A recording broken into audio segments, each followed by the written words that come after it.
കാശിനാഥൻ ഭാഗം 13. വൈശു, എന്നെക്കുറിച്ച് ഒന്നും അറിയില്ല നിനക്കെന്നല്ല ആർക്കും. ഒത്തിരി പറയാനുണ്ടെനിക്ക്. ഇതുവരെ ആരോടും മനസ്സ് തുറക്കാത്ത കുറേയേറെ രഹസ്യങ്ങൾ.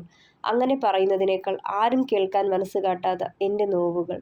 അഴുകിപ്പുഴുത്തൊരു അവയവം പോലെ നാർന്നുണ്ട് എൻ്റെ കഴിഞ്ഞകാലം പേറുന്ന മനസ്സ്. എനിക്ക് ആ ദുർഗന്ധത്തിൽ നിന്നും മുക്തി നേടണമെന്നുണ്ട്. പക്ഷേ കഴിയുന്നില്ല. അതിലേക്ക് നിന്നെ കൂടി വലിച്ചിടാൻ വയ്യടോ. നിന്റെ ജീവിതം കൂടി ഇല്ലാണ്ടാക്കാൻ മനസ്സില്ലെനിക്ക്. അച്ചമ്മയുടെ നിർബന്ധം കൊണ്ടാ ഈ വിവാഹത്തിന് സമ്മതിച്ചത്, അല്ലാതെ എൻ്റെ മനസ്സോടെയല്ല. അവൻ്റെ ആ വാക്കുകൾ കേട്ട് നെഞ്ചു നീറിപ്പുകഞ്ഞു വൈശുവിൻ്റെ. അതുവരെ ഉണ്ടായിരുന്ന ചെറിയ പ്രതീക്ഷ പോലും അവളിൽ നിന്ന് അകന്നുപോയി. നിന്നോട് എനിക്ക് വെറുപ്പൊന്നുമില്ലടോ. നിന്റെ ജീവിതം കൂടി നശിപ്പിക്കരുതെന്നേയുള്ളൂ. കണ്ണുകൾ അമർത്തി തുടച്ചുകൊണ്ടുള്ള അവൻ്റെ പറച്ചിലിൽ മരവിപ്പോടവനെ നോക്കി നിന്നു വൈഷ്ണവി. പറയാനുള്ളതൊക്കെ എന്നോട് പറഞ്ഞൂടെ? ഒരു ഭാര്യയായി എന്നെ ഉൾക്കൊള്ളാൻ കഴിയുന്നില്ലെങ്കിൽ വേണ്ട. പണ്ടത്തെ ആ കളിക്കൂട്ടുകാരിയായി കണ്ടാൽ മതി. ശബ്ദം താഴ്ത്തി പറഞ്ഞവൾ. ഒക്കെ പറയണം എനിക്ക്. എല്ലാം എല്ലാം നീ അറിയണം.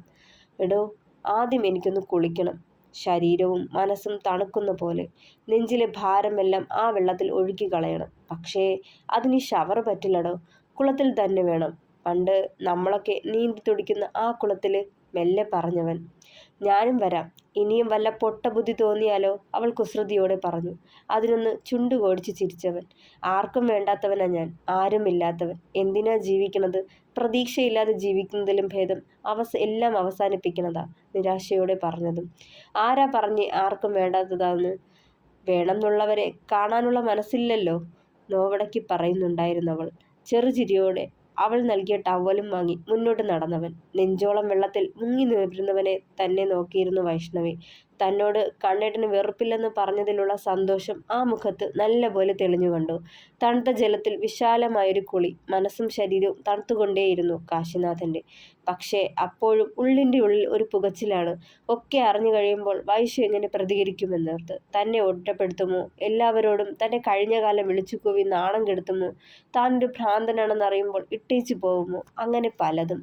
ജീവിതം ഇന്നേ വരെ കുത്തഴിഞ്ഞൊരു പുസ്തകമാണ്. പേരിന് മാത്രം അതൊരു പുസ്തകം. ഏടുകളെല്ലാം പല വഴിക്കായി പിരിഞ്ഞു വീണത് കാരണം വാരിക്കൂട്ടി വച്ചിരിക്കുന്ന പോലെ. അതിന് അടുക്കോ ചിട്ടയോ ഇല്ല. എവിടെ നിന്ന് വായിച്ചു തുടങ്ങണമെന്നോ എവിടെ അവസാനിപ്പിക്കണമെന്നോ മനസ്സിലാവില്ല. ദീർഘമായെന്ന് നിശ്വസിച്ചവൻ താടിക്ക് കൈയും കൊടുത്ത് തന്നെ നോക്കി ഇരുന്നവളിൽ തന്നെയായിരുന്നു അവൻ്റെ കണ്ണുകൾ. നഷ്ടപ്പെടുത്താൻ തോന്നുന്നില്ല. എവിടെയൊക്കെയോ ഏതൊക്കെയോ നിമിഷങ്ങൾ ജീവിതം കൊതിച്ചു പോകുന്നു താനും. ഇനി അതിന് കഴിയുമോ എന്നറിയില്ല. മനോഹരമായി മെനഞ്ഞെടുത്ത തൻ്റെ ജീവിത സങ്കല്പങ്ങളെയും സ്വപ്നങ്ങളെയും ഒറ്റ രാത്രി കൊണ്ട് തകർത്തു കളഞ്ഞവർ. അവരൊക്കെ ഇന്നും മാന്യന്മാരായി മറ്റുള്ളവർക്ക് മുന്നിൽ വിലസുമ്പോൾ ഒരു തെറ്റും ചെയ്യാത്ത താനെന്ന് ഭയന്ന് ഒതുങ്ങി ജീവിതം പോലും വേണ്ടെന്ന് വയ്ക്കാൻ ശ്രമിക്കുന്നു. ഓർത്തതേ ദേഷ്യവും നിരാശയും ഒക്കെ വന്ന് സിരകളിൽ തങ്ങി. ആ ദേഷ്യവും കാറ്റിലലയുന്ന കുളത്തിലെ വെള്ളത്തിൽ നീന്തി തുടിച്ച് തീർത്തവൻ. അതേ, കാശിനാഥൻ ഇന്നു മുഴുവൻ വെള്ളത്തിൽ കിടക്കാൻ പോവാണോ? കുറുമ്പോടെയുള്ള അവളുടെ ചോദ്യം കേട്ടതെ തിരിഞ്ഞു നോക്കി. മെല്ലെയൊന്ന് പുഞ്ചിരിച്ചുകൊണ്ട് ഇല്ലെന്ന് തലയാട്ടിയവൻ. ആ പുഞ്ചിരി കണ്ടതെ മനസ്സൊന്ന് നിറഞ്ഞു അവളുടെ. അല്ലെങ്കിലും താലി കെട്ടിയവനിൽ നിന്നുള്ള അവഗണന ഒരിക്കലും സഹിക്കാനാവില്ല ഒരു പെണ്ണിനും. വേനലിലെ മഴ പോലെ നനുത്ത അനുഭൂതി നിറച്ചു ആ പുഞ്ചിരി പോലും അവളിൽ. പടിയിലേക്ക് നടന്നെടുത്ത് വരുന്നവന് നേരെ ടവൽ നീട്ടിയവൾ. ഒപ്പം ഇട്ടുമാറാൻ കൊണ്ടുവന്ന ഒരു ബർമുടയും ടീഷർട്ടും അവനെ ഏൽപ്പിച്ചു. മുണ്ടാണ് നല്ലതെന്ന് തോന്നുന്നു. പക്ഷേ കാശിനാഥന് ഇതല്ലേ ശീലം ല്ലേ? പുരുക്കം ഉയർത്തിക്കൊണ്ട് പെണ്ണത് പറയുമ്പോൾ നറുപുഞ്ചിരിയോടെ അകത്ത മറപ്പുരയിലേക്ക് കയറിപ്പോയവൻ. ആകാശത്ത് തെളിഞ്ഞു നിൽക്കുന്ന ചന്ദ്രനെയും താരകളെയും മാത്രം നോക്കിയിരുന്നു വൈഷ്ണവി. കുട്ടിക്കാലത്തെ ചില ഓർമ്മകൾ മനസ്സിലേക്ക് കടന്നു വന്നു. അമ്മയില്ലാത്തത് കൊണ്ട് അച്ഛൻ്റെ മാത്രം തണലിൽ വളർന്നതാണ് താൻ. പല ഘട്ടങ്ങളിലും അമ്മയുണ്ടായിരുന്നെങ്കിലെന്ന് ചിന്തിച്ചു പോയിട്ടുണ്ട്. പക്ഷേ അത്രയും നോവ് തോന്നിയിട്ടില്ല. കാരണം അച്ഛൻ അതിനുള്ള ഇട വരുത്തിയിട്ടില്ല. പിന്നൊരു വിവാഹത്തെക്കുറിച്ച് പോലും ചിന്തിക്കാതെ ഉള്ള സമയം മുഴുവൻ തനിക്ക് വേണ്ടി ചിലവഴിച്ചു. വീടിനുള്ളിൽ തന്നെ കഴിച്ചുകൂട്ടി. അന്ന് ഈ ജോലി പോലും ഇല്ലായിരുന്നു. അമ്മയുടെ മരണം തകർത്ത അച്ഛൻ്റെ മനസ്സ് തിരികെ പിടിച്ചത് തൻ്റെ കുറുമ്പിലൂടെയും കുസൃതികളിലൂടെയുമാണെന്ന് അച്ഛൻ എപ്പോഴും പറയുമായിരുന്നു. അതുപോലെ കണ്ണേട്ടന് നഷ്ടപ്പെട്ട മനസ്സും സന്തോഷവും എന്നെക്കൊണ്ടാവുന്ന പോലെ തിരികെ ഏൽപ്പിക്കണം. പക്ഷേ അതിന് ആള് മനസ്സ് തുറക്കണം. ദീർഘമായി ഉറക്കമായെന്ന് നിശ്വസിച്ചവൾ അരികിൽ അവൻ്റെ സാമീപ്യം അറിഞ്ഞതും മെല്ലെ തിരിഞ്ഞു നോക്കി.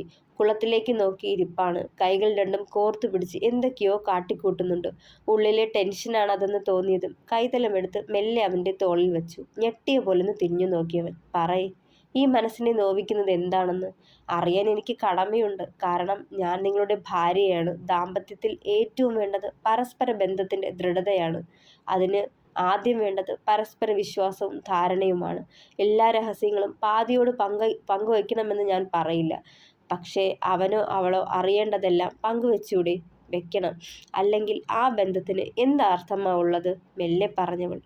വൈശു, ഞാനൊക്കെ പറയാം. ഒരുപക്ഷെ കേട്ടുകഴിഞ്ഞ് നീ എന്നെ വെറുക്കുമായിരിക്കും. എന്നെ ഉപേക്ഷിച്ച് ആ നിമിഷം പോകണമെന്ന് ചിന്തിക്കുമായിരിക്കും.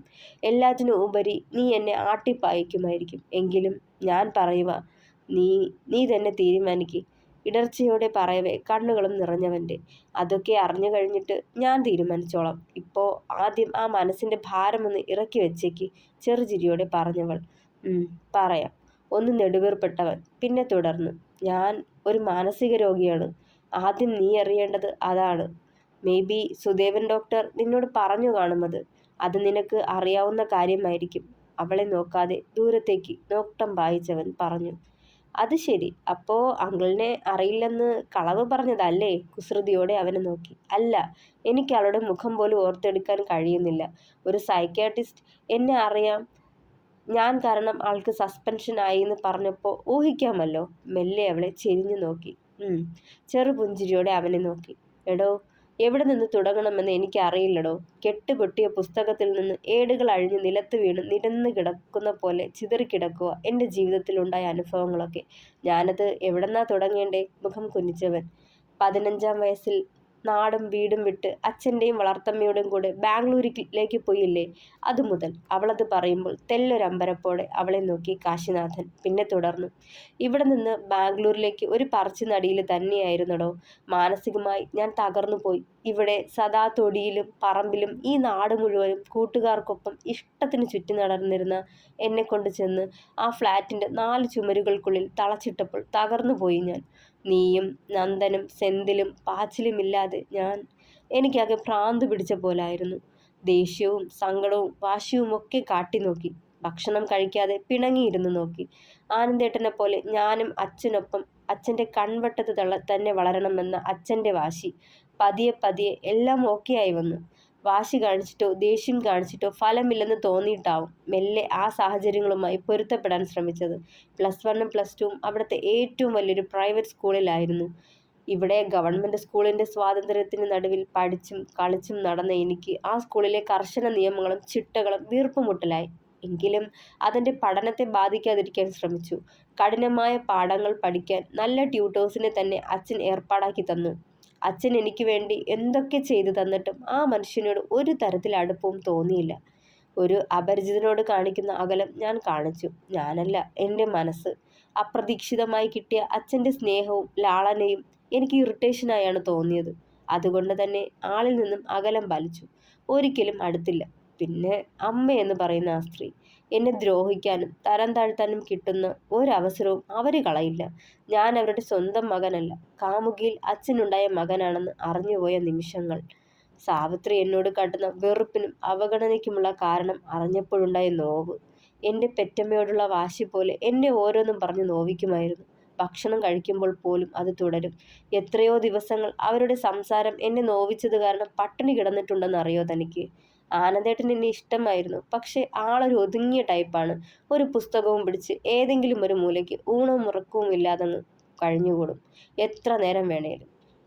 ആ വീട്ടിൽ ആരോടും സംസാരിക്കാനോ മാനസിക സംഘർഷങ്ങൾ പങ്കുവയ്ക്കാനോ ആവാതെ വീർപ്പ് മുട്ടിയ ദിവസങ്ങൾ ഒക്കെ ഉപേക്ഷിച്ച് ഇവിടേക്ക് ഓടി വന്നാലോ എന്ന് പലതവണ ചിന്തിച്ചിട്ടുണ്ട്. പക്ഷേ ചെയ്തില്ല.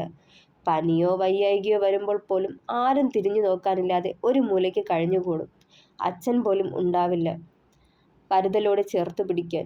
തിരക്കുകൾക്ക് പിന്നാലെ പോകുമായിരുന്നു. സാവിത്രി പിന്നെ തിരിഞ്ഞുകൂടി നോക്കത്തില്ല. ഈ പനിയിൽ അങ്ങ് തീർന്നു പോയാൽ അവർക്ക് അത്രയും സന്തോഷം എന്ന മട്ടിലെ പെരുമാറ്റം. നോവുള്ളൊരു ചിരിയോടെ പറഞ്ഞവൻ. കാശോ വിലപിടിപ്പുള്ളതോ അവരുടെ അശ്രദ്ധയിൽ എവിടെയെങ്കിലും മാറ്റിവെക്കും. സ്ഥിരം വെക്കുന്നിടത്ത് കാണാതാവുമ്പോൾ ഓടി വന്ന് എൻ്റെ മുറിയിൽ മുഴുവൻ തിരയും ഞാൻ എടുത്ത പോലെ. എടുത്തിട്ടില്ലെന്ന് കെഞ്ചി പറഞ്ഞാലും കേൾക്കില്ല. എല്ലാം വാരി വലിച്ചിട്ട് എന്നോട് പ്രതികാരം തീർക്കും. മരവിച്ച പോലെ നിർവികാരനായി ചിരിച്ചവൻ. അവൻ പറയുന്നതൊക്കെ കേട്ട് ഹൃദയം പിടച്ചു വൈശുവിൻ്റെ. ആ പ്രായത്തിൽ അവൻ അനുഭവിച്ച നോവും മാനസിക സംഘർഷങ്ങളും തനിക്ക് പോലും ഊഹിക്കാനാവാത്തതാണെന്നറിയവേ കണ്ണുകൾ ഈറനായി. ഇതൊക്കെയും ഞാൻ തരണം ചെയ്തിടോ. എങ്ങനെയൊക്കെയോ. എൻ്റെ പഠനം അവസാനിപ്പിക്കാൻ നോക്കിയവരോടുള്ള വാശിക്ക് പഠിച്ച് +2-ന് ഉയർന്ന ഗ്രേഡ് തന്നെ നേടിയെടുത്തു. +2-ന് പഠിപ്പ് നിർത്തിച്ച് സഹോദരൻ്റെ 5 സ്റ്റാർ ഹോട്ടലിൽ എന്നെ ജോലിക്കാരനാക്കാൻ നോക്കിയ ആ സ്ത്രീയോടുള്ള വാശിക്കാണ് അച്ഛൻ എനിക്ക് MBBS-ന് അഡ്മിഷൻ വാങ്ങിത്തന്നത്.